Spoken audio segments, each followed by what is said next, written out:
Amin'izao farany taona ary itsenana ny taona vaovao izao ihany koa dia nahazo vahana ny herisetra eny anivon'ny fiarahamonina eo ihany koa ny lozam-pifamoivoizana raha ny tsikaritra teny anivon'ny toeram-pitsaboana na ny hôpitaly dia ny akamaroany ireo niditra nandalo fitsaboana teo anivon'izany hôpitaly izany no tratran'ny loza eny anivon'ny fiarahamonina na ihany koa ilay atsotsika hoe lozam-pifamoivoizana nanangona ny vaovao vola ravoavy sy Tsirakotoarsan.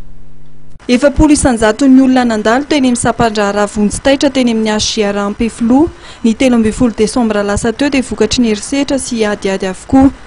Raha ny tatitra voaray dia nahatratra 5 ny isan'ny mararo ny raisin'ity Sapandraharaha ity, ka ny 70 amin'ireo dia ratra noho ny herisetra. Tamin'ireo mararo 5 nandalo teny amin'ny Asiara, ny 30 ny tsy maintsy nanaraka fitsaboana ary nitazomina teny amin'ny hôpitaly.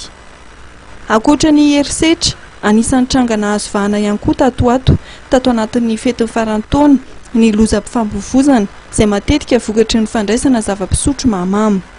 Anisan'ny trangana aratrana olona betsaka ny lozam-pifamoivoizana ny tranga teny Andraharo ny aliny 3 Desambra lasa teo. Fiara-pitatitr'olona 114 iray no nifanehatra tamin'ny fiara tsy mataho-dalana. Vokany mpamily ary mpamily mpanampy sy mpandeha 10 ny naratra ary voatery tsy maintsy nanaraka fitsaboana teny amin'ny Asiera Ampefilo.